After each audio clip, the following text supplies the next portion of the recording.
Welcome to another episode of the Libertarian Christian Podcast, a project of the Libertarian Christian Institute.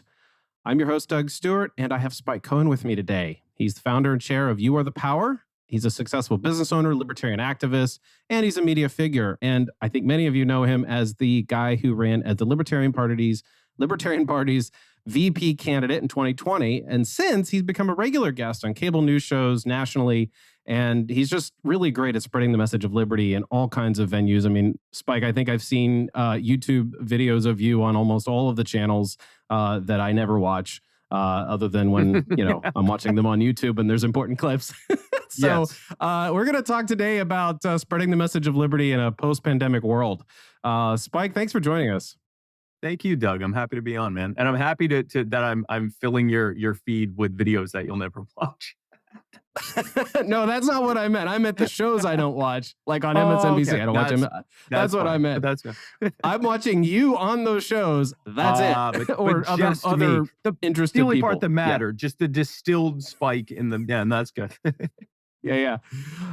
So how did you, let's just talk a little bit about you first, and then we'll get into some spreading message of liberty ideas. How did you get into libertarianism? Oh, gosh. Well, first of all, I got in the way that most, I guess, men my age did, which is as a recovering neocon. I was one of those. I was 19 when 9/11 happened, didn't have much of a political perspective. Actually, my politics was kind of libertarian. If I didn't know the word, I just didn't think the government really had any business doing much of anything. Then 9/11 happened. As a kid, I fully bought into the government and corporate media narrative that these evil Sauron-like figures wanted to destroy us because of how darn free we are, and that we had to spread our peaceful democratic ways by overthrowing their governments and murdering as many people as possible. It sounds weird saying it now, but I believed it every bit as strongly as I believe in liberty now. I believed in that then. And it took these really annoying people like Matt Kibbe and Ron Paul and many others who would, say, if you want a smaller government, you can't support imperialism abroad and a surveillance state domestically. And I'd say, oh, you guys just support the terrorists or whatever. And, over the years, I realized they were right. Every prediction they made was proven correct. Mid 2000s, I started thinking, well, maybe I'm clearly wrong here. So before I go and ad hoc accept another idea that might be wrong, let me actually look philosophically at what I believe. And I did a lot of reading on all sorts of mostly anti-authoritarian stuff, but really across the whole political spectrum, and settled on sort of anarcho-capitalist libertarianism. That took a couple of years, but that's where I am now. What got me into the liberty movement was after I was diagnosed with MS in 2016, I realized that I really, it kind of made me realize just how finite our time here is. And it made me kind of refocus what I wanted to do with the rest of my life. So I retired from my companies and got full-time into liberty activism. And long story short, I came in third for vice president a couple of years ago. That's pretty cool, man. That's a great journey. You know what's great about Ron Paul and Matt Kibbe is that it would not be an insult for them to hear you say they were annoying you with those messages. I've told them both. I've literally, and it's funny now because I've met Dr. Paul and had some great conversations with him. Matt's like a friend now on like a first name basis. And he's probably the single most influential person of my hating libertarians during that time. He was the main figure of like, I can't believe it. Why do I keep getting emails from him? And this was pre-social media. And now to tell him, I'm like, listen, if you're happy I'm here, it's because of you. And if you're upset that I'm here, that it's all your fault. But I've told them both. I was like, I was very upset. I thought you were both traitors to our country. Why did you want the terrorists to win? And they both were very amused by it. Yeah. Oh, that's great. So you were recently on a podcast with Jacob Winograd, the Daniel 3 Biblical Anarchy podcast, or at least I heard you recently. I think it was sometime this year. And you talked a little bit about your personal journey of, where you are in terms of faith. So you have a relationship with Christianity, and you could go in a little bit with that, but I wanted to ask you, was there any connection for you between those beliefs and libertarianism? Absolutely. So for those who don't know, I was raised in the Messianic Jewish faith, which is basically Jews who believe that we're no longer waiting for Messiah. Christ was Messiah, is the long story short. I guess an even shorter way of saying it is we worship Christ the way the original Christians did. The apostles and the original Christians were mostly just Jews who believed that this was Messiah. That's what Messianic Judaism is. Over the years, I have become less. I don't really believe in the Abrahamic faiths anymore, in that interpretation of God. But I also, after I kind of becoming a default agnostic atheist for a while, but it always hit me that there has to be a purpose to this. It makes zero sense whatsoever, the idea that there is this meaningless universe that happened for no particular reason, which just seemed to, for some reason, create out of it this species of humans who are constantly seeking fulfillment and purpose and care about everything and are hyper emotional and everything matters. That doesn't make any sense that that would be the case.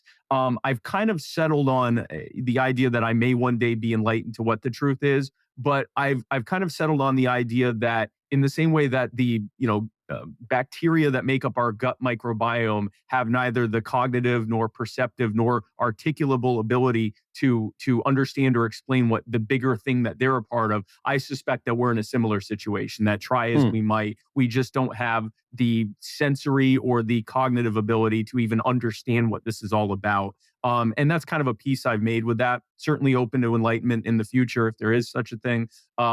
But going back to how that settles on how my Christian faith it helped with libertarianism, I was very much a no king but Christ anarchist libertarian. Once I realized the folly of neoliberalism and then the folly neoliberalism and neoconservatism and the folly of statism in general, it really took me back to the story in the Bible of how the Israelites cried out for a king. Here they had the creator of the universe providing all their needs, giving them a system of a sort of voluntary governance based on the covenant he had created with them. And they looked around and said, yeah, but all these other people got kings and look at all the prestige they have and look at everything they have. And God warned them and said, here are literally listed out. Here are all the things that will happen to you and those who come after you if you choose the king. And they went, yeah, that sounds good. We want a king. So he gave him a king and all the things that he warned them about. And that really, reading that, and then also reading Romans 13, which many statists use as an excuse why we should just allow government to do anything and be fine with it. It's actually the opposite. Keep in mind, Paul was in prison when he wrote this, and he had to be very careful with how he was writing things. But if you read between the lines, he's saying, we need to respect the godly authority. And then he lays out point by point what godly authority is. Well, line up what he's describing as godly authority that we must submit to with what the government's doing. It's nearly a mirror opposite of what the government does. What I take from that is that anything that falls short of that, we should not be submitting to and we should be not complying with. So no, that was very much, I was very much still a Messianic Jew when I came into this belief in terms of governance and things like that. That was a major bedrock of my journey into that. That's really interesting. I mean, we have, I don't know if you can't read my hat, but a lot of people have seen me wear it. And I had it on at Freedom Fest. It says Jesus is Lord, and it's got Caesar crossed out. And, yes. The implication there is that a lot of times when we say Jesus is Lord, and it's a personal reflection of who we, our relationship with God, right? And, we're yes. pledging allegiance to Jesus. And people don't realize that is literally in the first century was supposed to always include, but that means Caesar isn't. This is the only Lord. This isn't like, hey, I'm going to have Caesar and Jesus and, the render unto both. That wasn't how that statement's supposed to work. We're not allowed to. We're literally not right. allowed to have other lords or gods before him. That's the whole point of it, right? Yeah, no, that was exactly it was funny because I would always hear, people that didn't believe in government, that they were these godless, whatever. And I thought the more I read it, I'm like, actually, this lines up. And even as someone now who it no longer connects with the Abrahamic faiths, I still believe that. If I believed in the Abrahamic faiths, I would still 100% line up with what I believe in terms of governance. Jesus, whether you believe that he was truly Messiah or not, he was sitting there laying down a very clear message, which is why the ruling structures didn't like him, was because he was saying, this is all garbage. We're supposed to follow God. That's it. Yeah, no, I agree. And if Jesus was also carried on the prophetic tradition, the other aspect of this for me was that you read the Old Testament, you have this prophetic voice against empire. You have these prophets speaking out Yep. against empire. You have the book of Isaiah explaining how your silver has become dross, and there's all this stuff that is speaking or preaching truth to power, right? So we have that element, and I want to get your take on this. And the left, at least when you and I were becoming libertarians, because I think our timelines are very, very similar given what you just said. At least during that time, the social justice left before it became the whole full woke stuff. Yeah. Seemed to at least somewhat be prophetic against empire, especially during the George Bush years. Now, Yes. you and I at those time, at the early years, we may not have appreciated that very much, but the We anti-war hated them. Yeah. era, you're right. Yes. But now I look back and I'm like, man, I wish you guys were around during the Obama years. That would have been Yes. nice. But in any case, I want to get your take on what parts of maybe the left and even maybe the right that carry on the sort of prophetic tradition against empire. I think for a lot of leftists and those on the right, there's not a whole lot of that happening anymore, and it seems like that No. they've become sort of one unit, especially when it comes to war. I mean, I've never seen Democrats rally behind Liz Cheney like they have lately. Now I realize why it's not necessarily about war, but like, come on, people. Anyway, I No, just want it's to get your take on partisanship. that. Yeah. Yeah. So this brings me to a story of something I was experiencing a couple weeks ago. I spoke at the Free Julian Assange rally in at the steps of the Department of Justice in DC, what, 2, 3 weeks ago now? And I was there. I was one of the few libertarians or right wingers or anything. It was about 1,000 or more people there. And they were almost, I would say at least 85, 90% leftists, communists, socialists, Green Party. One of the other speakers was Jill Stein. It's across the left spectrum from like, Bernie bro Democrats all the way to like hardcore, black flag anarchists and communists. And it was the most refreshing thing to sit there and hear them give their leftist standpoint of being against war and against empire and cheering, 60, 70% of what they were saying on. I did find it funny when Jill Stein said that if Julian Assange is not freed, the polar ice caps will melt. But hey, whatever it takes. Oh my gosh. But you know what? Listen, if that's what it gets people to get on board, then so I'll start saying it Oof. too. But what was very good to see, and it filled my heart, was remembering that there was this robust anti-war, anti-empire, anti-corporatist left that seemed to have disappeared just a few years ago, or at least not been mainstream anymore. And I think the point, at least in our lifetimes, when both the elements of the left and elements of the right were really getting it, was in the aftermath of the Wall Street and real estate crashes of 2007, 2008, the TARP bailouts. And you had this Occupy Wall Street movement who was fighting against the big business influence in government and the huge bailouts they just got. And the Tea Party movement, which was kind of fighting the same thing, but from the big government side. And it seemed like you could just, with a couple little modifications, get them to unify enough to maybe get some actual things done, like we saw happen in some other, especially in some European countries. And then we saw a masterful move by the big corporations and by government, which is this sort of clownish rainbowization and black and brown faceization of their fascist imperialist Hmm. empire that they have. And so you now have a lot of people on the left who are, instead of, decrying the fact that, JP Morgan and Goldman Sachs and all these major corporations, the central bankers are, ruining the economic system for their benefit, and the military industrial complex is robbing us blind in order to murder people overseas and justify their jingoism. And instead, they're like really happy because they've appointed a trans woman of color as their spokesperson, or they put a rainbow flag on their profile picture, or they've given some a statement about Indigenous Peoples Day or some other nonsense, and that's enough for them. And then the right gets mad at them.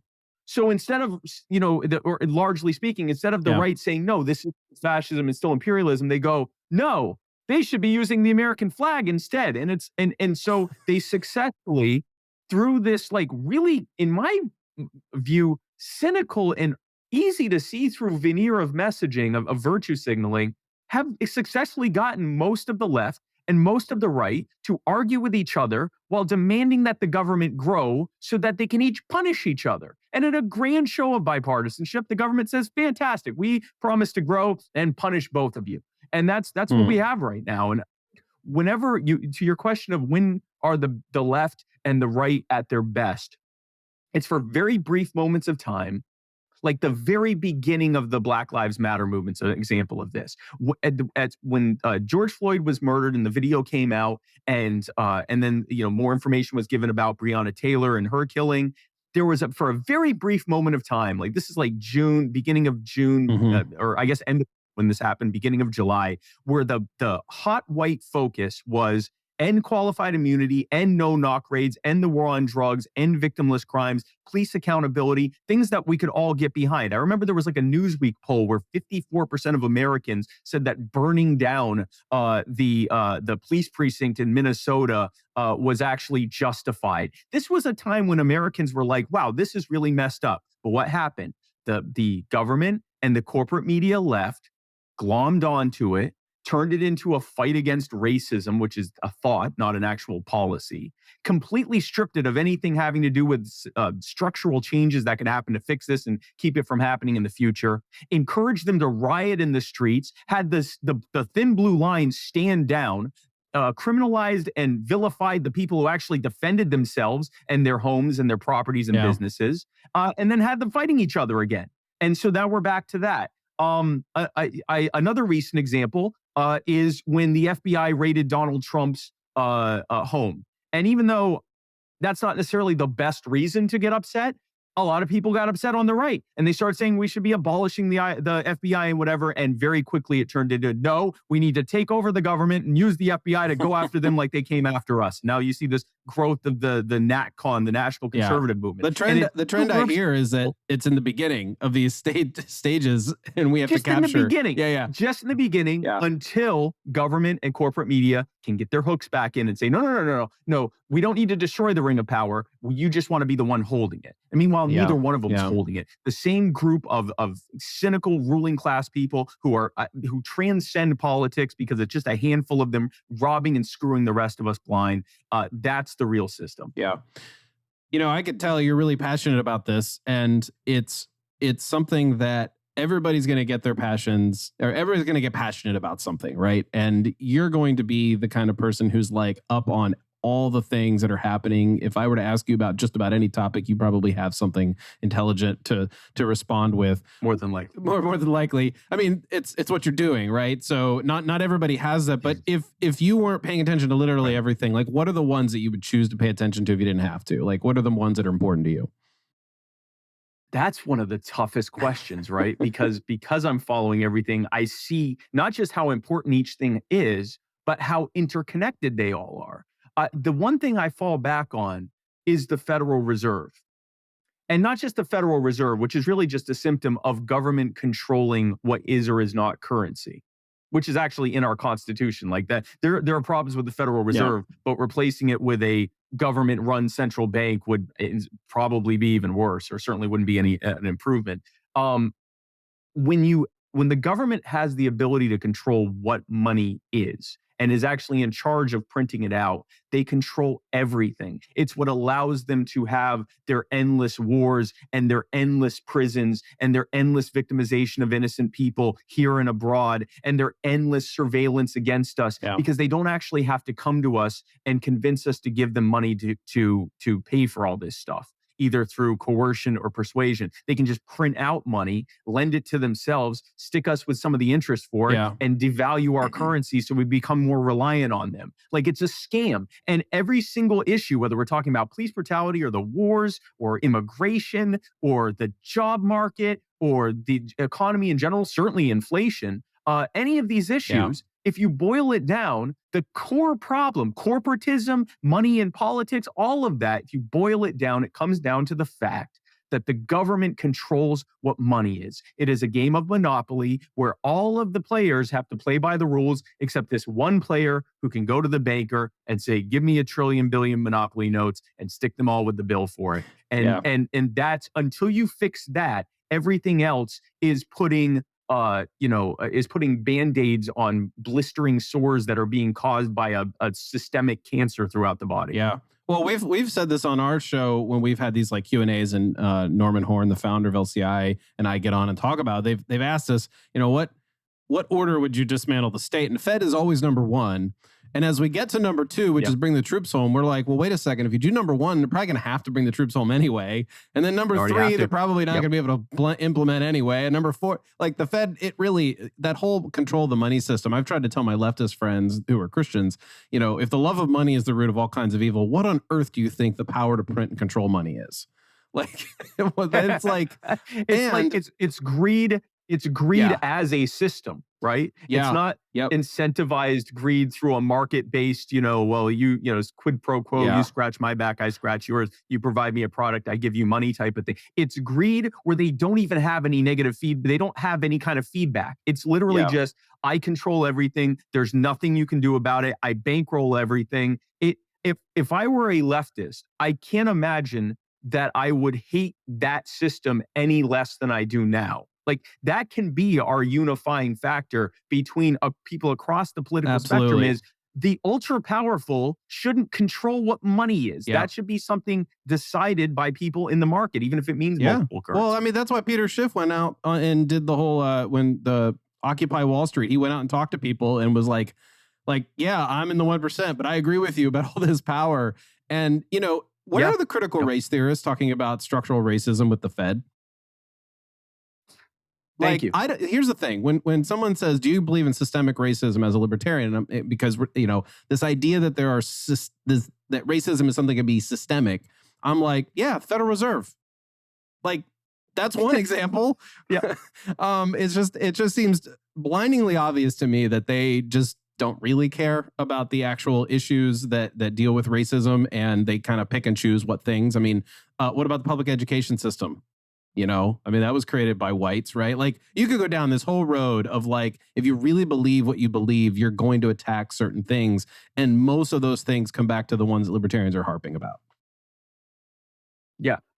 Licensing schemes, gun control, minimum wage, forced unionization, all of that was initially started to keep Black people from succeeding. And the idea behind systemic racism, whether you agree with it or not, the idea behind systemic racism is that when a system is created explicitly to do a thing, 100 years later, if that exact system still exists, even if the people who are running that exact system are no longer doing it for the original reasons, it still tends to have the same effect on the people that it was originally intended to target. Now, whether you agree with that or not, when you look at gun control, it wildly disproportionately affects people of color, even more so than the war on drugs, which also disproportionately affects them. If you look at minimum wage laws, they disproportionately affect joblessness among people of color and poor people in general. If you look at any of those things, they disproportionate. So whether you believe in systemic racism or not, these things are causing real harm to these specific populations, even more so than everyone else, and were originally designed to do so. Call it whatever you want, it's that. And again, the head of that,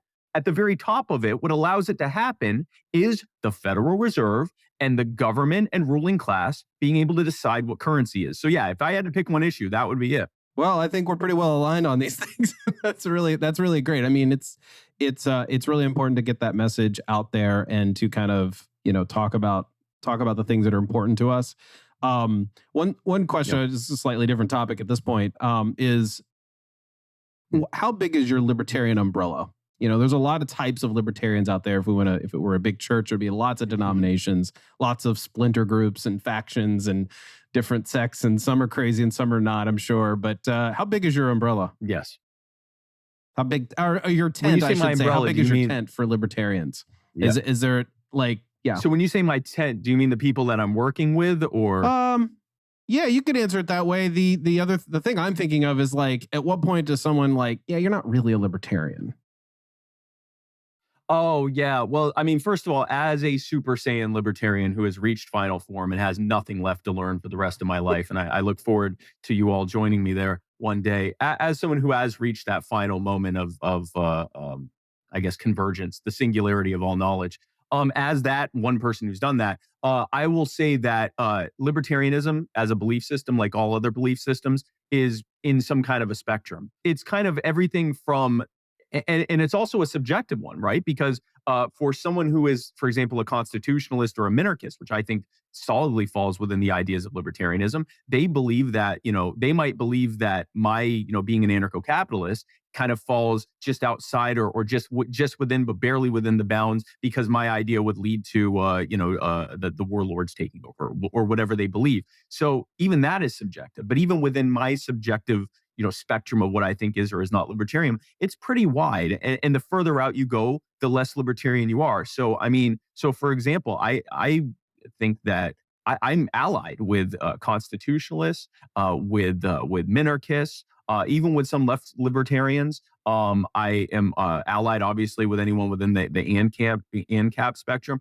I'm also increasingly, with the work I'm doing with You Are the Power, which we can talk about in a bit if you want to. I'm working with everyone, even if they agree with me on one issue, even if they don't consider, if I don't consider them remotely libertarian. If we agree on this issue, let's work together on this issue. Worst case scenario, I just leveraged one of my political opponents to accomplish a goal we agree on and start a conversation where they at least realize I'm not some caricature and that they might agree with me on other stuff.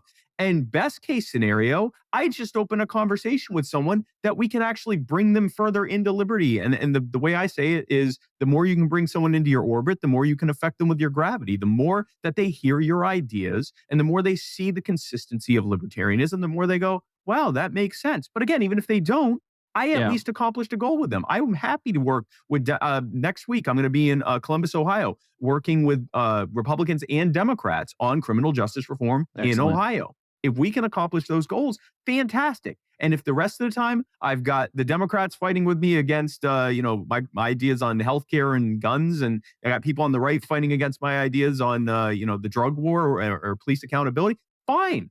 I'm fine with just working with them on that. So I would say my tent grows bigger by the day. If that tent includes people I'm willing to work with on just, on single issues we agree with. Your answer reflects the fact that for you, this is very much an action-oriented belief system, if you want to call it even a belief system, but that it's not about necessarily the dogmas that you hold, but like, how can I move the ball forward in terms of more freedom for people, less oppression. And if that means you're partnering with, a Democrat in the state of Ohio and a Republican, and those people are arch enemies, you're bringing them in. I loved your gravity, the gravity metaphor. That was great. Like, the more you bring into your orbit, they're going to be attracted by your gravity. That's excellent. They're closer to it. What has been the state of liberty? The key is to do it. The key is to do it slowly enough where they don't crash into you and you both die. But if you can, if you ease them in, then you should be good. That's good. What's the state of the messaging of libertarianism before, during, and after the pandemic for you? How have you seen that evolve and change, maybe even in your own way? So I would say that two things have happened during that time besides the pandemic itself. Number one, within the Libertarian Party, there's been a massive factional shift away from the more, I guess, quote unquote, pragmatic way of trying to present libertarianism towards the more, for lack of a better word, radical way of presenting it. So that has happened. I think that probably would have happened even without COVID, that the trend was there. I think it accelerated it, though, because the second thing that happened is we now have in the general public, a public that is increasingly angry at the status quo, even if they're still voting Democrat, Republican, whatever, they're increasingly doing so as this hold your nose. I don't agree with any of these people. These people seem slightly less horrible than these people. But they hate the status quo. Even if they only blame one half of the ruling class for the status quo and believe that they can only be saved by the other half of the ruling class, they at least understand that the status quo is fundamentally not serving them. Whether it's broken or working as intended, it's not serving them. And so I think in terms of messaging, we have and I'm hoping that this is the best way to answer your question, because the short answer is, and I'm not good at short answers, but the short answer is it really depends on issue to issue, person to person. Like, there's a lot of messaging happening, and some of it's great, some of it's terrible. But I would say that to whatever extent we are making connections with people on issues they care about and resisting our often neurodivergent urge to make it about ideas, and leaving out any kind of emotion, or leaving out personal stories and just focusing on the raw numbers. The more we walk away from that and towards starting with something that's going to connect with people and emotionally, drawing them in, and then having the conversation about how this happened, what allowed this to happen, and how we could fix it and make it never happen again, or make more of it happen if it's a good thing or whatever. The more we do that, the better we are. I think that, largely speaking, the pragmatic and radical camps have often given us our own, not just our own duopoly, which does nothing to serve us, but also has given us this kind of false dichotomy, or false binary choice. Pragmatic saying that you have to be relatable almost to the point of being watered down, uh and almost, our ideas are scary, or could be seen as scary, so we need to kind of back off of them. Or the idea that you have to just be, not only be, that you have to be bold to the point of, if it offends people, well, that was their fault, they weren't ready, they're a bunch of snowflakes. And the reality is, those are both bad ideas for their own special reasons. Being milk toast isn't relatable. People don't like milk toast. They might like you at first because you seem like a nice person, but once you're just kind of presenting yourself as 20% or marginally better than the alternatives, and have very little chance of winning, you just told them why they shouldn't support you or vote for you, right? Yeah. Like, you seem like a nice guy. You've now been put in the friend zone. If you go into the bold but not relatable way of doing things, and alienating people, well, that has the opposite effect. They don't see it as bold, they just see you as a jerk. And whatever ideas you might have been able to share with them, you've already completely helped put up their cognitive defenses, so that not only will they not like what you have to say, they don't like you, and anything associated with you or your brand, they're going to hate forever. Congratulations, you've just won an internet argument and made a mortal enemy for you and everything you care about for the rest of their lives, until someone else comes in and tries to heal that damage. My idea is this: yes, we should be bold. We should be unapologetic. We should never hide our ideas, because frankly, that looks suspect. But we need to recognize that most people need to have an emotional connection to something before they accept it. And COVID presented that opportunity. And I'm not going to get into, and I've talked about this before on other shows, I'm not going to get into the struggles I had with the campaign in 2020, trying to say how much we needed to lean into the damage that the COVID regime was doing and the real harm it was doing to people, and that we needed to. I'm not going to get into all that. But to whatever extent we are talking about the COVID regime, or about any of these other things, war, the threat of war, inflation, that's a huge one right now. The coming recession, it's already begun, but the coming major recession we're about to crumble into, not from a starting on the numbers standpoint or starting on the facts standpoint, but starting on the making emotional connections, telling stories of real people who have had real harm done to them, and then presenting our very real solutions for those things. I think that's the way forward. It's what I'm doing with You Are the Power. It's what I'm doing with my general messaging. It works. Well, I do want to talk about You Are the Power.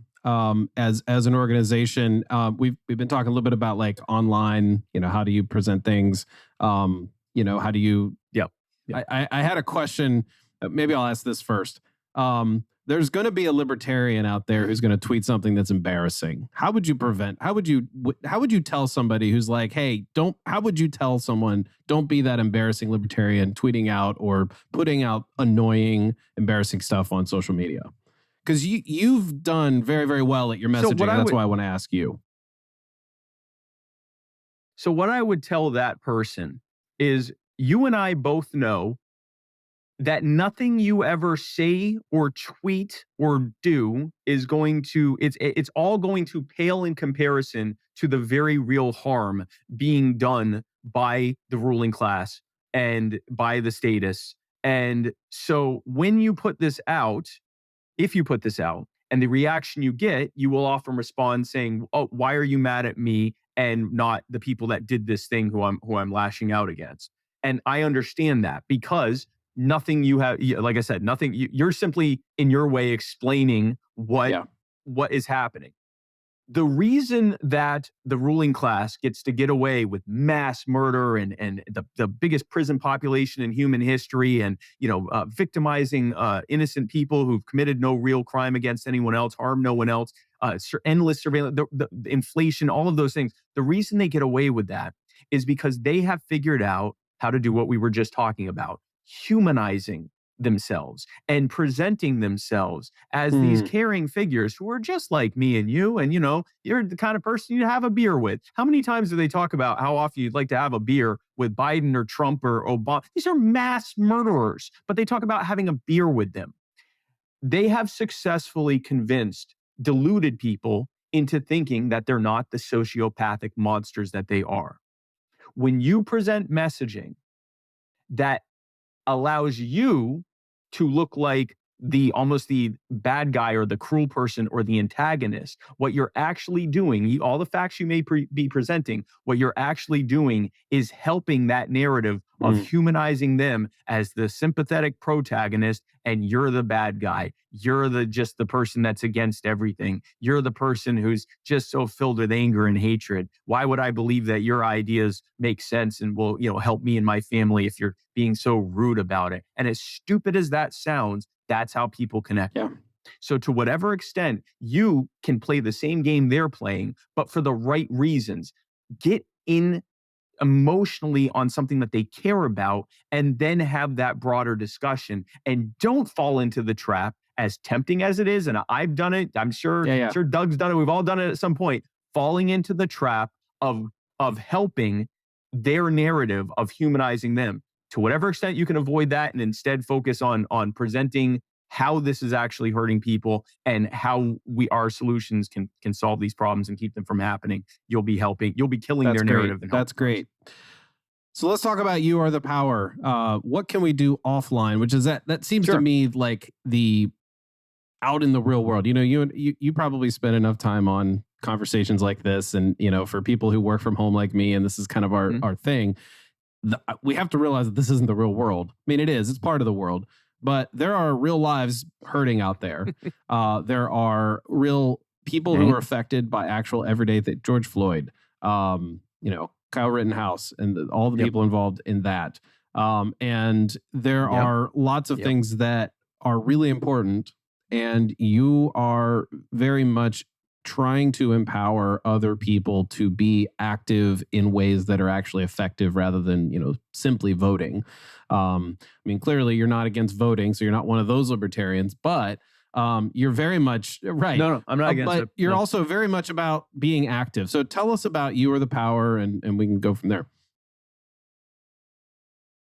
Sure. So You Are the Power is an answer to what I saw as opportunities that had quite a few challenges and obstacles in front of them. The opportunity is, like I said before, a high and growing record number of people are inherently, intuitively done with the status quo, but they don't know that there's a viable alternative, or they don't think that the alternatives could actually work. But the real challenges are not that. The real challenges I guess that's part of the challenge, but the real challenge is that we haven't had a direction in the liberty movement of how to actually get our ideas out there.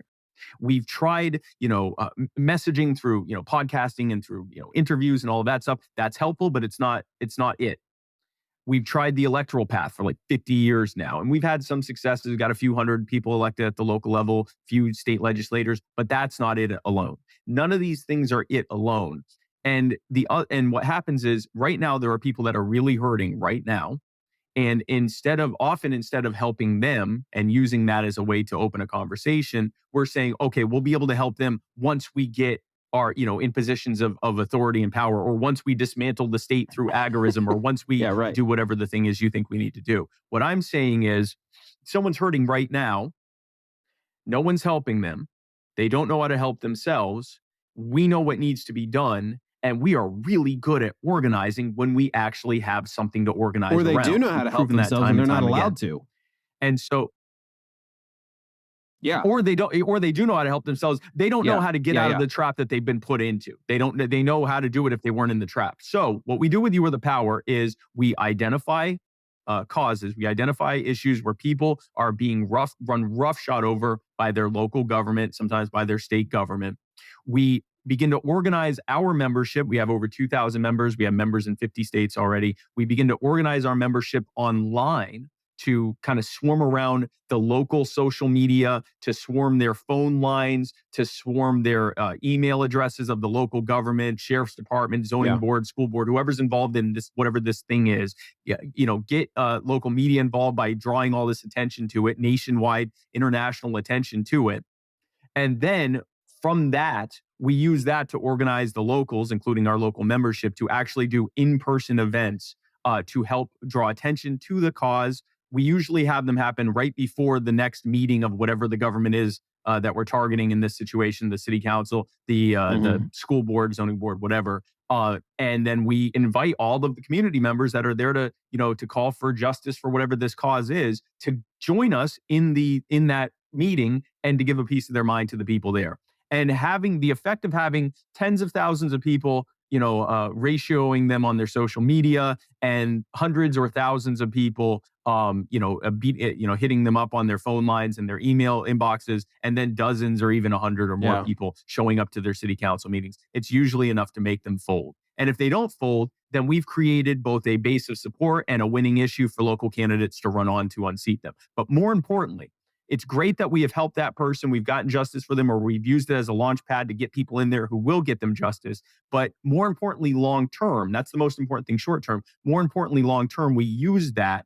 We build a network effect around that, bring people into this cause, and then use it as an opening conversation about the fact that the reason this even happened is because there's a system, a centrally planned system where too few people have too much power and have no respect for the autonomy or the rights of the people under their presumed jurisdiction. So it's an opening conversation. We get people who very often aren't even politically involved. We get them excited. We get them organized and activated. And then we give them the papers on, here's why this even happened in the first place. And here's how we can fight even harder to stop it from happening. How involved have you been with any churches on those local levels, or leaders in those churches? Or, I mean, do you have any idea of, how involved some local, churches are in what you're doing?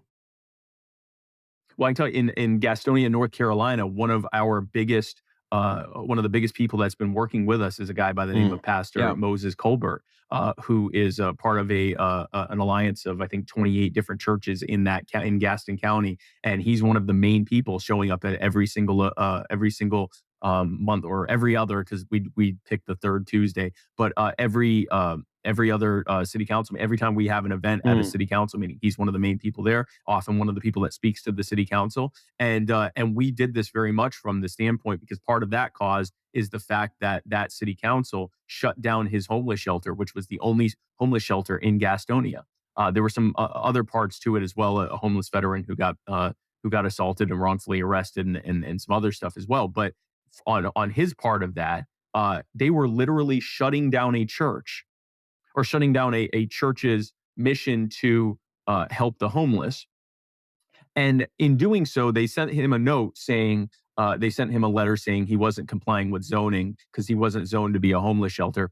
They don't have zoning for a homeless shelter, and which is why there aren't any. And then they said, you're a church, and you need to only stick to church duties. Well, former Christian here, I recall that one of the main duties of the church is to help the poor. Wow.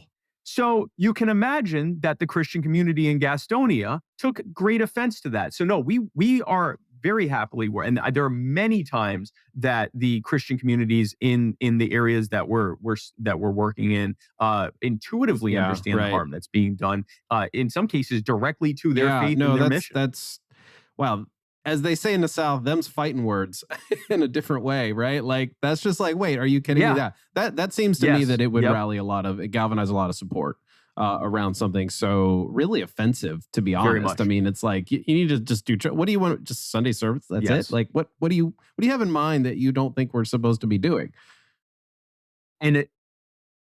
insult and injury, because in the time since Pastor Moses's homeless shelter shut down, dozens of homeless people have died, mostly Mm, from either exposure or from drug overdoses. That many of them were able to. Yeah, these are yeah. people living on the Yeah. streets in the cold, and then when it gets in summertime in the heat, they were previously being housed every night. They might have been on the street during the day, but they were at least had a place to sleep that was, a warm place to sleep at night or a cool place to sleep at night and enough food to get by. And anyone who has dealt with homelessness, addiction, or both can tell you when your situation suddenly gets really bad, it can be very easy to fall Yep. into drugs or back into drugs Mm. and addiction. And so we've seen a lot of that. So not just the insult of, oh, yeah, just do what you do as a Christian, but not that part because we don't want you doing that part. And then the actual injury of the people dying in many cases as a direct result of that. And here's the most absurd part of this, the most cynical part of all this. The reason we believe that they shut it down is because they were pushing for state money to solve their homeless crisis, to get millions of dollars to solve their homeless crisis. And if someone actually solved it, they wouldn't be able to get that money. But that money wouldn't have gone to anything else, right? That's crazy, man. It's not surprising to It's us though. absurd. And they've Like they've that's the gotten thing. Like millions of you and I are dollars. not even surprised. It's just Yeah. like, oh, No, well, it's not of the course least that's bit why. surprised. Like there's always, No. there's always that. There's Of always course that's that. why they did What it. would you have to say Yep. to Christians who Yes.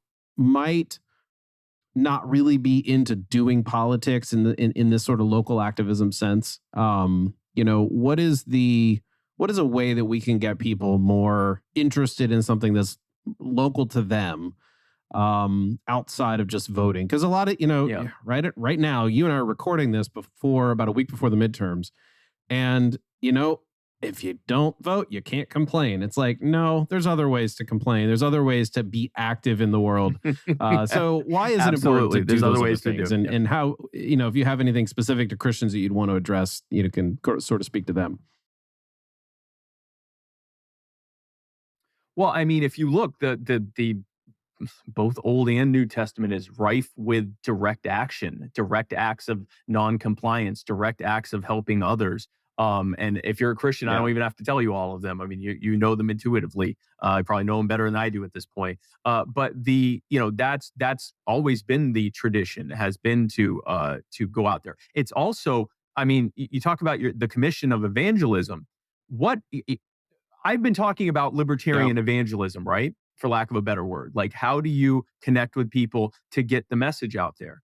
If your calling as a Christian, your main reason for existence is to do whatever you can to effectively save the eternal souls of yourself and everyone around you to whatever extent you can, what better way to evangelize than to meet people where they are on a way that they're being harmed and to help them? And then, yes, to use that as an opening conversation about your faith. When someone says, why would you take so much of your time to do these types of things? And you say, because my Lord and Savior told me that those in need would be around me always. And I'm compelled to do these things. It is my duty on earth to do these things. And it's also my duty on earth to share the good word of Christ and his works and his gospel. What a perfect way to have that opening conversation, specifically as a Christian. What an incredible way, even if you're not a libertarian, what an Yeah. incredible way from just a Christian evangelism standpoint to get your message, then to connect with people where they are. Messaging works.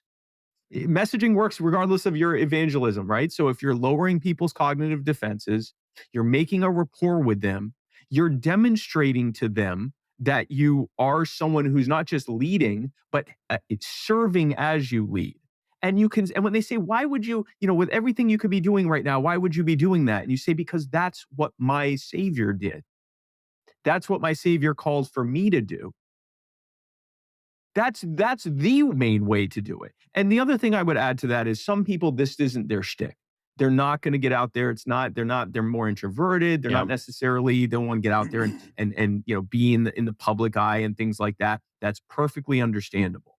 There is still a place for you to help with it. Because I can tell you, whether you join You Are the Power at youarethepower.net, or if you do it through some other local thing or some libertarian thing or some Christian group or organization, whatever you do it through, they need people to help with things like maybe you're good at graphic design. Mm-hmm. Maybe you're good at maintaining, CRM databases or contact databases. Maybe you're good at marketing or mass email. I assure you that you have some kind of skill and talent that you can give to this, right? Like every one of us has been endowed with certain talents. And if your talent isn't being one of the front facing people that's out there rip roaring ready to get the message out to folks, then maybe you've got some supportive duty that is every bit as necessary for folks like me to get out there and do that kind of stuff. So wherever you fit in, wherever you find fulfillment and joy in doing so, I encourage you to find it and to do it. Well, I think that's a good word, Spike. And, I'm really happy that you've been able to join us here. I have one more question.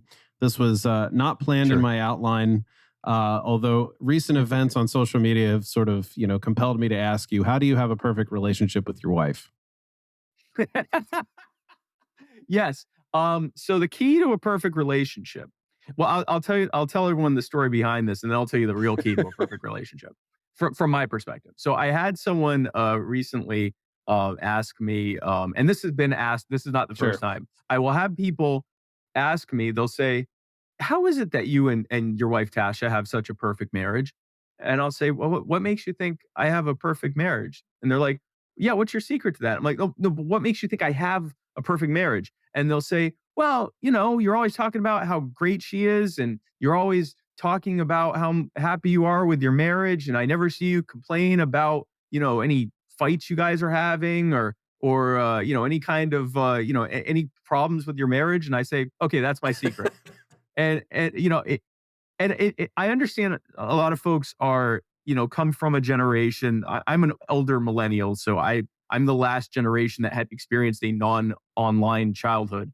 But I know a lot of people were raised in this idea that like everything gets posted. You put the phone up, eyes to camera, and just tell the whole world everything like you would a therapist or something like that. But it is true that like telling people the bad parts of your relationship are not helpful to that. Like telling everyone the bad part is not helpful unless your goal is to end the relationship, in which case carry on, because that's a great way to do it. But the real secret, because that was, that's me throwing someone off with a parable. The real success to my perfect marriage is that anytime I start to get upset or feel angered or betrayed or whatever, which very, very rarely. My wife and I actually have a very simpatico relationship. We get along very well, and a big part of that is anytime I start to get upset, I remember that she looks how she looks, whereas I look sadly the way that I look, and that's a very powerful reminder. And I'm joking at least a little. The real thing is anytime that I start to get upset or hurt or whatever. First of all, she's very gracious, and we have some very good conversations about that kind of stuff when one of us is hurt. And second, she is the kindest and one of the most gracious and caring and loving and empathetic people. So I guess the real secret to a perfect marriage is to marry a perfect wife, which I have been able to do, thankfully. Well, I think that's a great way to end, man. So where can you pitch the You Are the People, You Are the Power, .net. Is there anywhere else people can find you online? Yeah, absolutely. So I will reiterate, if you want to be a part of the grassroots movement to meet people where they are and bring them to the liberty movement, one cause at a time across the country, and grow a growing nationwide network of people doing that, I invite you to come to youarethepower.net. Membership is free. We'd love to have you be a part of it. If you've got big pockets, then that's also welcome, because any kind of work like a nonprofit like us is doing obviously costs money. So you can also do that there at youarethepower.net. If you want to follow what I'm doing, I'm easy to find. I'm on spikecohen.com. I'm also on all social media, pretty much all social media. I'm even on TikTok for the kids. And you can find me pretty much anywhere. If you ever lose me, the North Star is just go to the ATF's newest Facebook post, and there you will find me. That's great, man. Thanks for joining us. Thank you, Doug.